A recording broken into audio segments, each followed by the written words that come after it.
Book of Enoch, Part 3.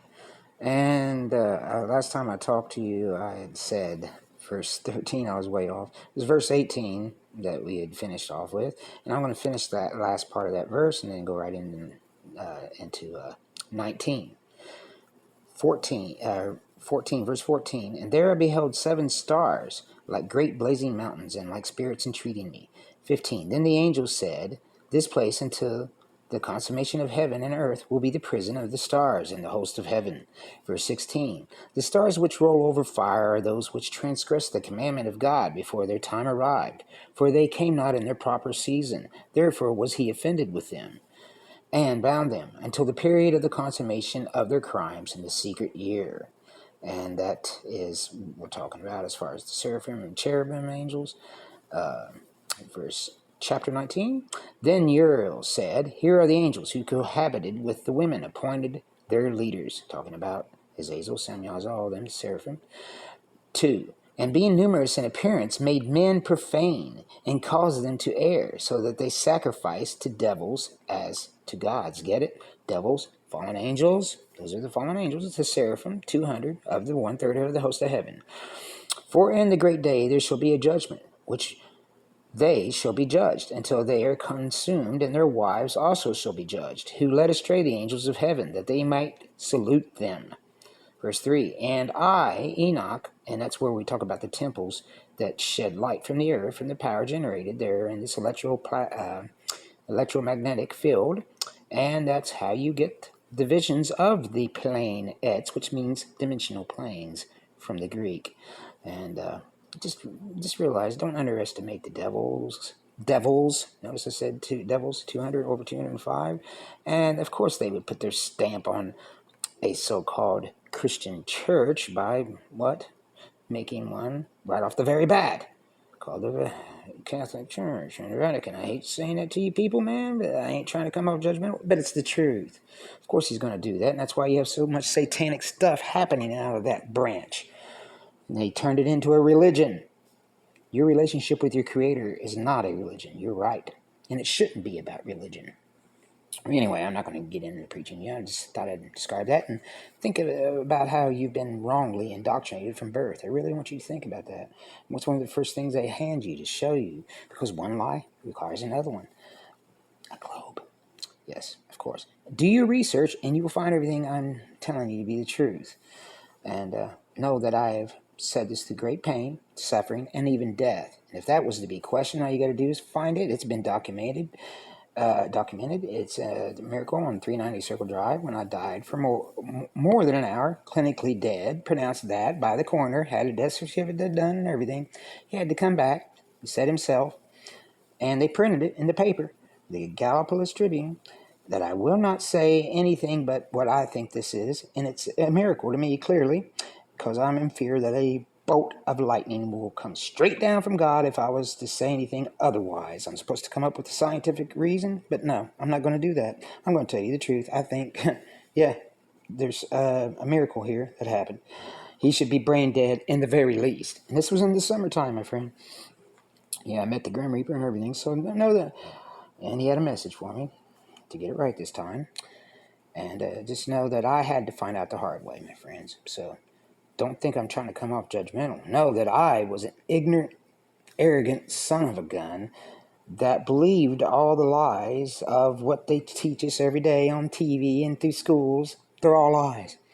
And then realized I had to throw everything out and ask God to show me from the very beginning what the truth was. He even went so far as got me a camera that has a cease and desist order from the government on its reproduction. It's not illegal to own it. You just can't reproduce it again. They'd rather it be dead or destroyed because it's revealing the things that you're not supposed to know about. It's more powerful than any telescope that is known to the public.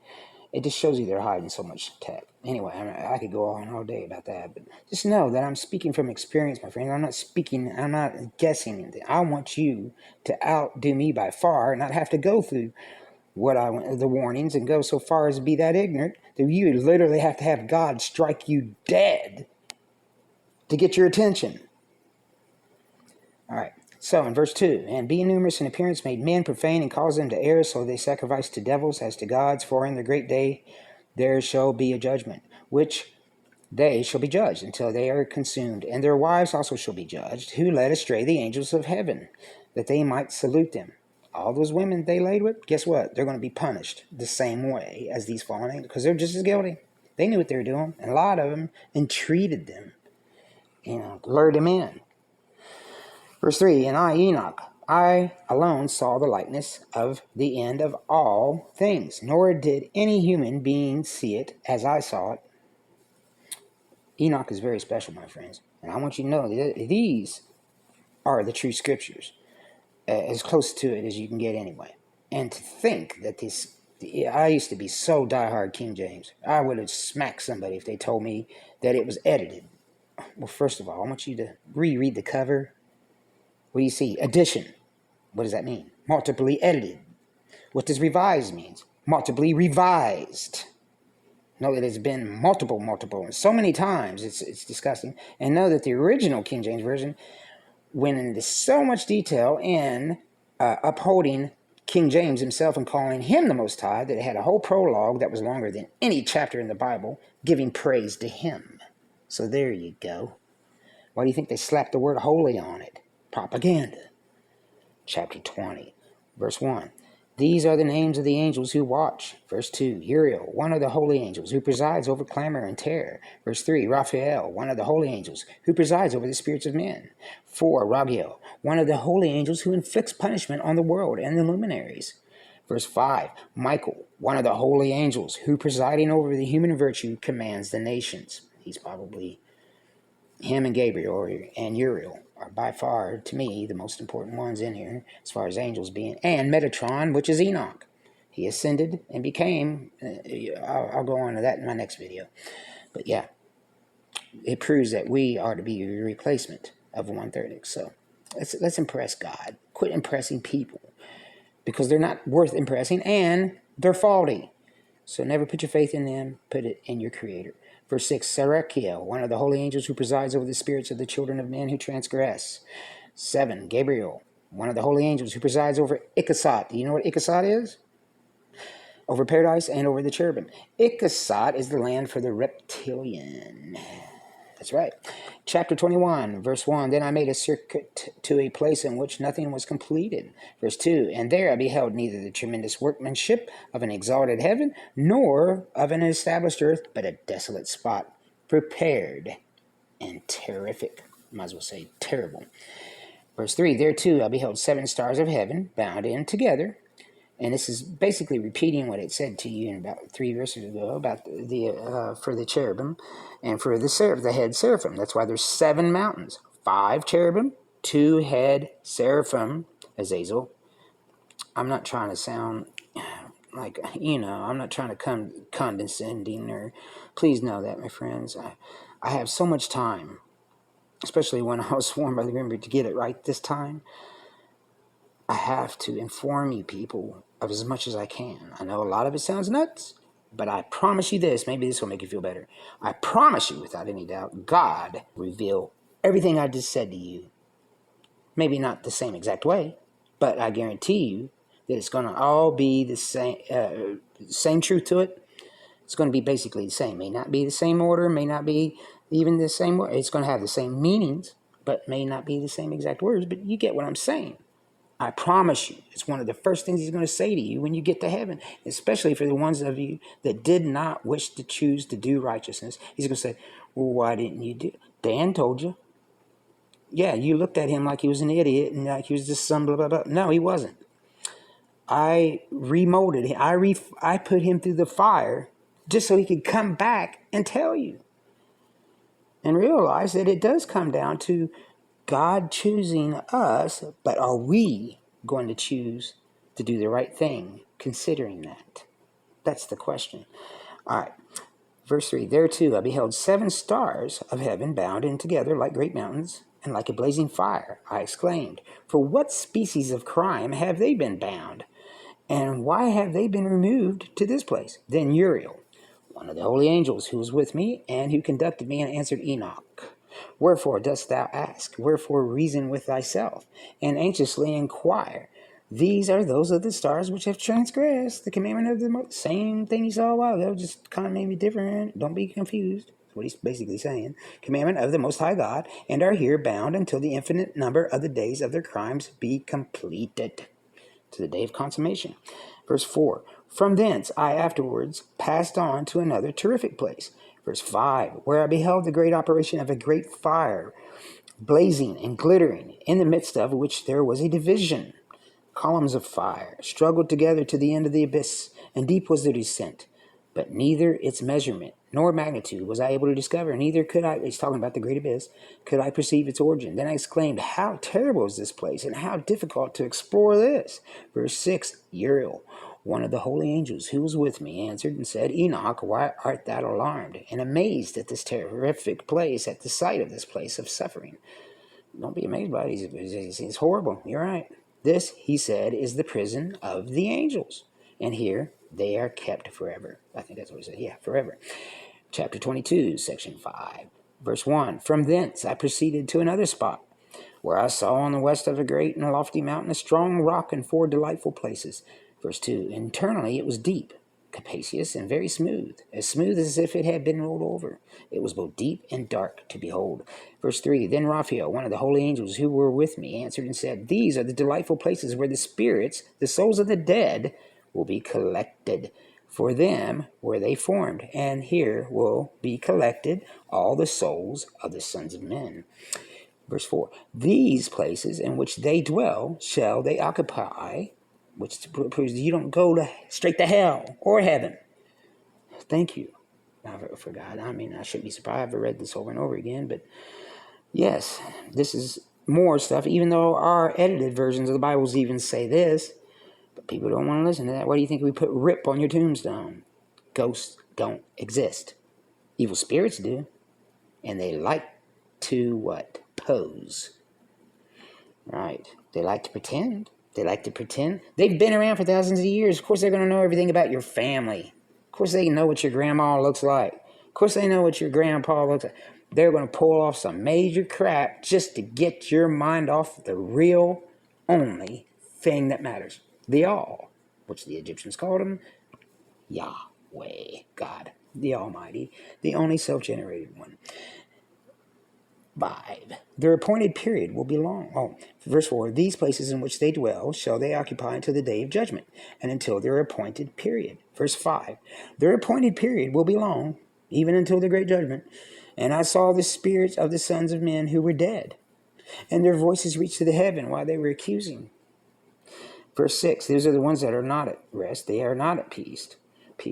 That makes sense. But many have suffered at the hands of horrible people, horrible spirits even. And remember, we wrestle not with flesh, but truly principalities and spirits is what it's trying to tell you.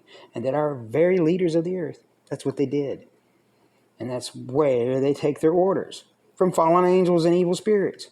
The demon spirits who relay the messages back and forth from their imprisonments, because the fallen angels technically can't do anything. Why? Because they're imprisoned.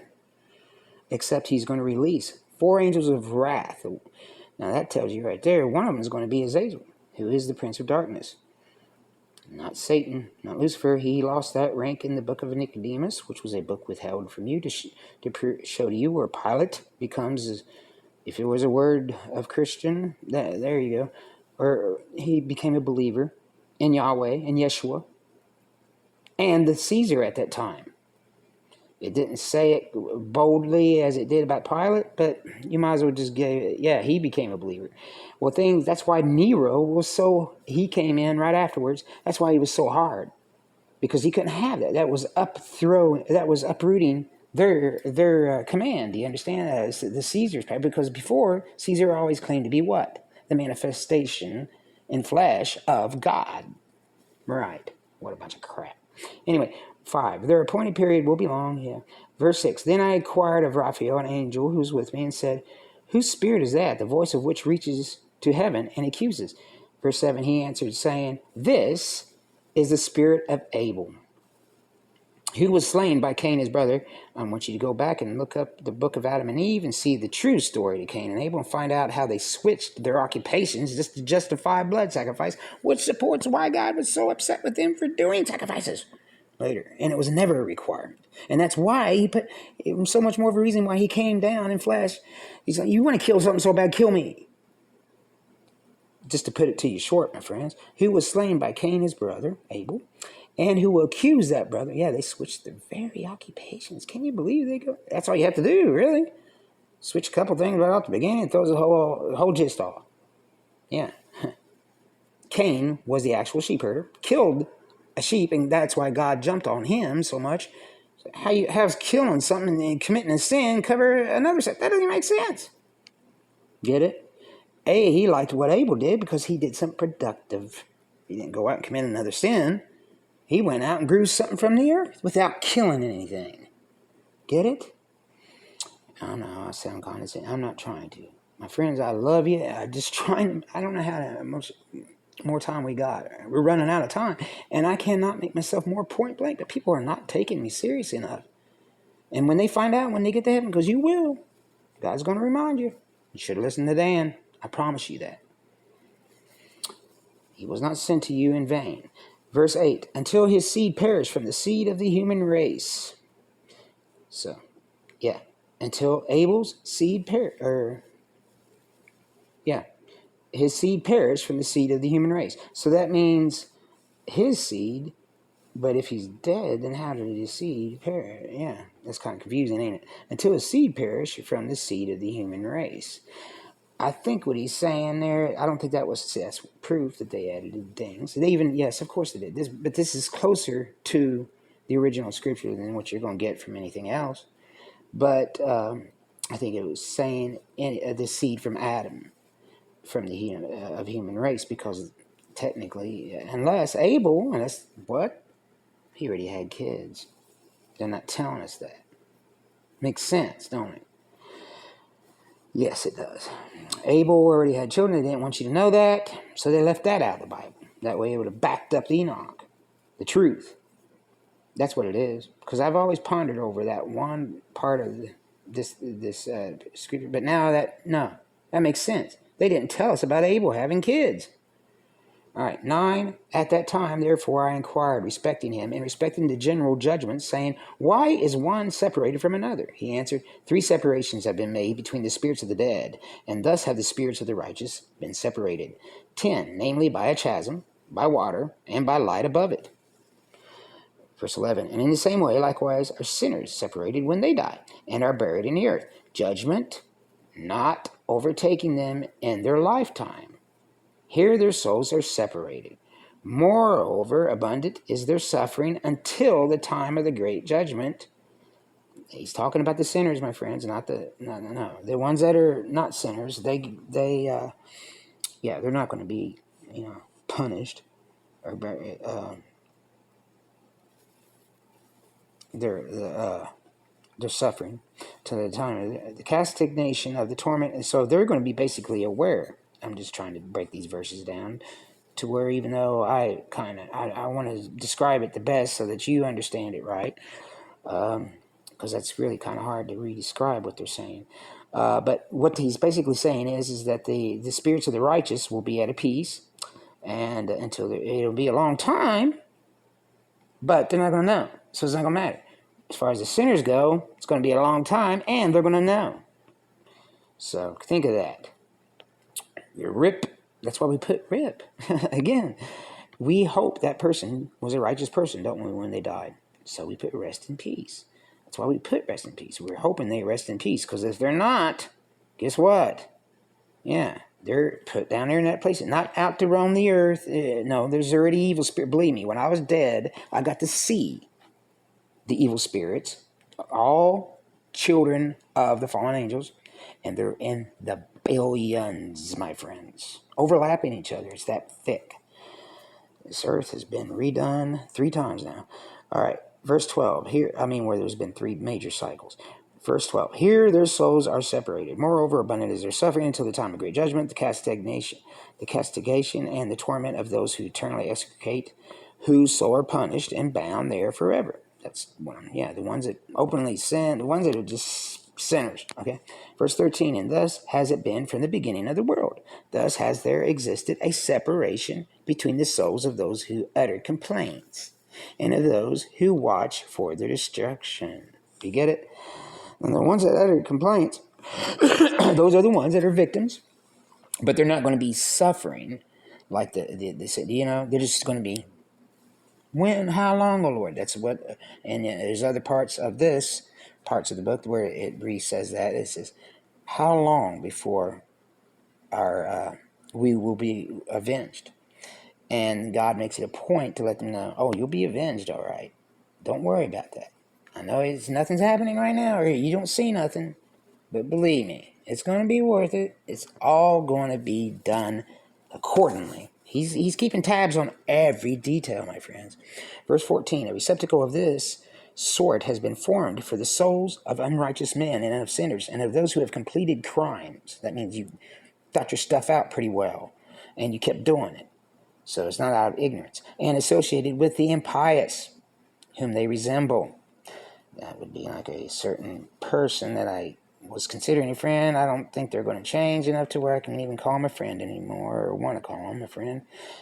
And it's associating with the impious, the ones that are just flat out evil and disgusting and evil, whom they resemble. And he does kind of resemble him anymore, now that I'm seeing that. Their souls shall not be annihilated in the day of judgment, neither shall they arise from this place. Did you hear that, my friends? So it's saying that the fallen angels, the ones that did the worst, people don't think God is fair. He's very fair. That there is a different, everything is different, and it has its separation. And for the ones that aren't fallen angels, that are just bad men, they're not going to be punished the same way as the fallen angels. Now, those women that laid down with them, they'll be destroyed. They told you that earlier. And the ones that knew what they were doing right off the bat, knew they were luring these angels in with it. Because a lot of them were. They were trying to do that just to have power over men. They didn't like the way things had gone from what Eve had done. That's, hey, women, if you can't do the crime, don't do it. If you can't do the time, right? Some women. I love women in some ways, but some ways I think we've way overspoiled them, made them feel entitled, and especially in this generation, to where they don't know their place. Neither do the men know their place. It's not just the women. The men are very much off base, and I apologize, women, for that. But then again, it's not like we owe you one. You're not any better. We're all guilty. All right, verse 14. Their souls shall not be annihilated in the day of judgment, neither shall they arise from this place. Then I bless God. Now that is where you come up with purgatory. It's not purgatory is when people talk about it, they want to make it sound like it's just a waiting area. Well, it's a little bit more than that. It's not the lake of fire where the angels will be destroyed, but it's pretty bad and it's not going to be enjoyable at all. 15, and said, blessed be my Lord, the Lord of glory, he said. Then I blessed God. Verse 15, and said, blessed be my Lord, the Lord of glory and righteousness, who reigns over all forever and ever. Chapter 23, from thence I went to another place towards the west, and to the extremities of the earth. Verse 2, where I beheld a fire blazing and running along without cessation, which intermitted its course neither by day nor by night, but continued always the same. Verse 3, I inquired, saying, what is this, which never ceases? Verse 4, then Raguel, one of the holy angels who were with me, answered. Verse 5, and said, this blazing fire, which thou beholdest, running towards the west, is that of the luminaries of heaven. Chapter 24, I went from thence to another place, and saw a mountain of fire, flashing both by day and night, and proceeded towards it, and perceived 7 splendid mountains, which were all different from each other. Verse 2, their stones were brilliant and beautiful, and all were brilliant and splendid to behold, and beautiful was their surface. 3 mountains were towards the east, and strengthened by being placed upon one another, and 3 were towards the south, strengthened in a similar manner. There were likewise deep valleys, which did not approach each other, and the 7th mountain, which was in the midst of them, it's re-explaining Antarctica. In length, they all resembled the great seat of the throne, and odoriferous trees which surrounded them. Among these there was a tree of an unceasing smell, nor of those which were eaten was there one of all the fragrant trees which smelt like this. Its leaf Its flower and its bark never withered, and its fruit was beautiful. Its fruit resembled the cluster of the palm. I exclaimed, Behold, this tree is goodly in aspect, pleasing in its leaf, and in the sight of its fruit is delightful to the eye. Then Michael, one of the holy angels and glorious angels who were with me, and one who presided over them, answered. Verse 5, and said, Enoch, why dost thou inquire respecting the odor of this tree? Verse 6, why art thou inquisitive to know it? Verse 7, then I, Enoch, replied to him and said, Concerning everything I am desirous of instruction, but particularly concerning this tree. Verse 8, he answered me, saying, That mountain which thou beholdest, the extent of whose head resembles the seat of the Lord, will be the seat on which shall sit the holy and great Lord of glory, the everlasting King, Yeshua, God in flesh, when he shall come and descend to visit the earth with goodness. Verse 9, and that tree of an agreeable smell, not one of the carnal odor, there shall be no power to touch, until the period of the great judgment, when all shall be punished and consumed forever. This shall be bestowed on the righteous and the humble.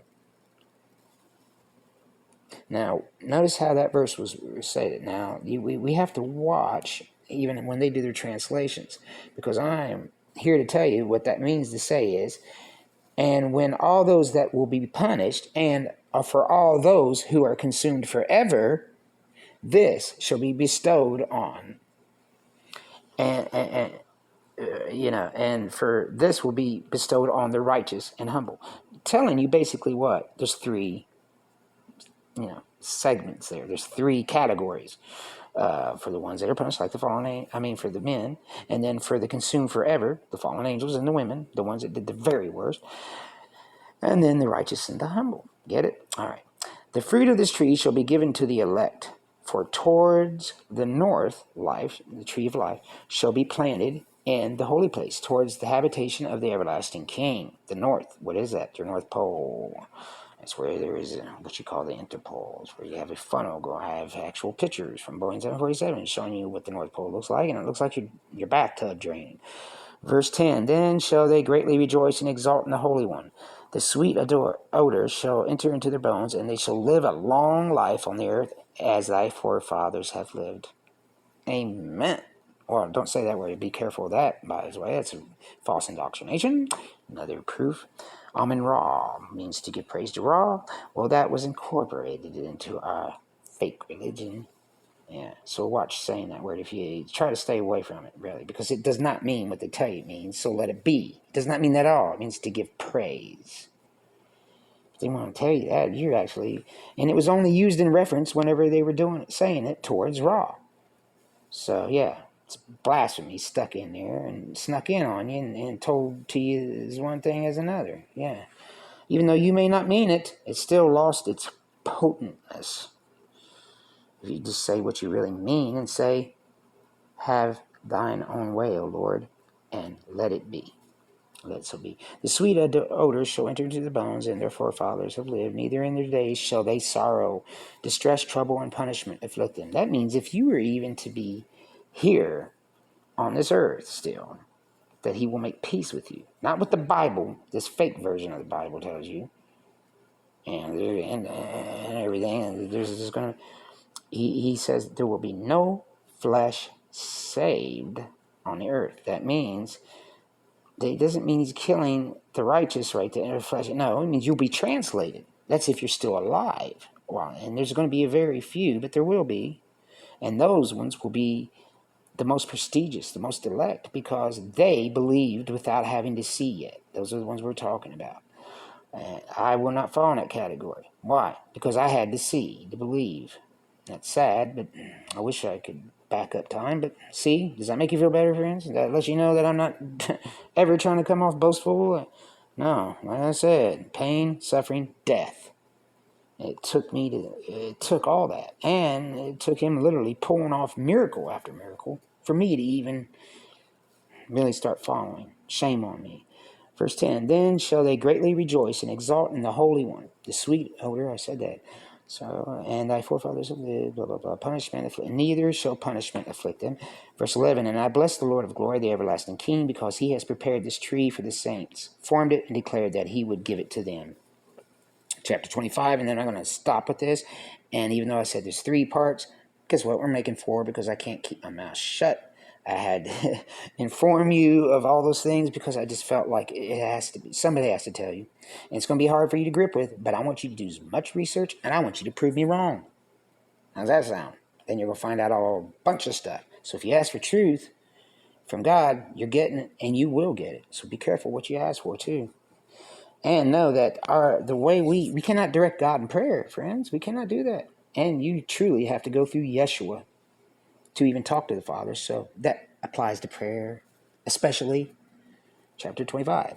I'm sorry, that was meant for a specific person who just would not get it in their head to quit going, oh, Father, make this person do this and have them do this. And I'm like, do you realize what you're doing?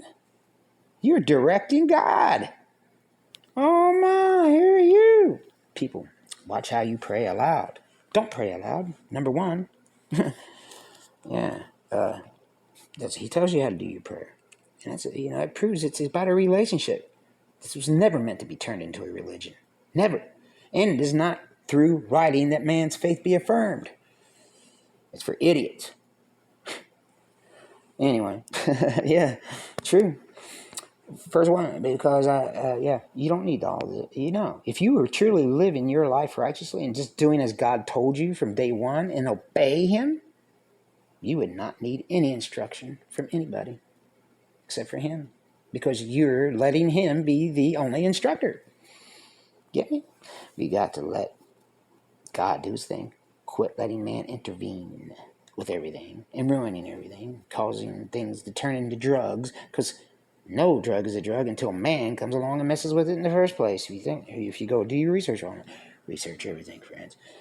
Don't get laid up in hospital before you start doing it, like I did. It literally took me being shot, being laid up in hospital before I did research, and that wasn't even enough then. I was doing research before I became a real believer and had to be killed in order to see the things on the other side. One day when I get a chance, I'll write a book on it. But we're going to have a part 4. We're going to finish this chapter, and then part 4 will come out tomorrow. I will make sure I have it out by tomorrow. And it'll be the last segment. And I won't talk so much, because I've told you pretty much almost everything. I might have a couple in between theirs, but I had to tell you those things. It was a must. I'm giving you a cheat above most people. I saw also on the east another mountain as high as that, and between them were the deep but not wide valleys. From thence I proceeded to the middle of the earth, and beheld a happy and fertile spot. Where you think the word middle of the earth? Yeah, even Tolkien knew about the Book of Enoch, which contained branches continually sprouting from the trees which were planted in it, tree of life. And when we talk about the tree of knowledge, I want you to know that it wasn't that the fruit was so special. No, nothing about the fruit. It was the point that they disobeyed God. Disobedience truly causes sin. Sin causes death. May decay, may take a while, but it causes death. Verse 2, water ran towards the mountain of the west of this, and underneath there was likewise another mountain. Verse 3, there was a valley, but not a wide one below it. In the midst of them were other deep and dry valleys towards the extremity of the 3. All these valleys, which were deep, but not wide, consisted of a strong rock with a tree which was planted in it. And I wondered at the rock and at the valleys, being extremely surprised. We will finish tomorrow, starting off at chapter 26. Thank you, guys. Have a great evening. See you with part 4 tomorrow.